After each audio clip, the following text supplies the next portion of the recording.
খুবই মজাদার একটা চিকেন ফ্রাই বানিয়েছিলাম গতকাল। আসসালামু আলাইকুম। চিকেন ফ্রাই বানানোর জন্য চিকেনগুলো ধুয়ে খুব ভালোভাবে পানি ঝরিয়ে নিয়েছি। এখানে আমি যে মশলাগুলো ব্যবহার করলাম তার মধ্যে আছে আদা, রসুন, জিরা, জয়ত্রী আর সাদা গোলমরিচ মিলে একসাথে আমি বেটে নিয়েছি।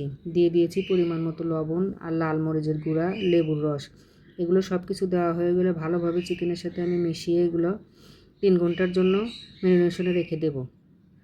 আসলে চিকেন ফ্রাইয়ের এই ম্যারিনেশনটাই আসল মজাদার একটা ব্যাপার। যত বেশিক্ষণ ম্যারিনেশন করা যাবে এবং মশলাগুলো চিকেনের মধ্যে ভালোভাবে ঢুকবে তত বেশি মজা লাগবে। এখন আমি শুকনো ময়দার মধ্যে লবণ আর লাল মরিচের গুঁড়া নিয়ে ভালোভাবে ময়দার সাথে মিশিয়ে নিলাম। ম্যারিনেশন করা মাংসগুলো এখন কোট করে নেব আমি ময়দার মধ্যে।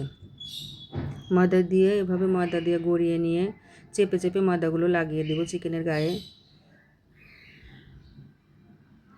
তারপরে এক্সট্রা ময়দা ঝরিয়ে ফেলে পানির মধ্যে একবার চুবিয়ে নিয়ে আবারও আমি ময়দার মধ্যে কোট করে নেব।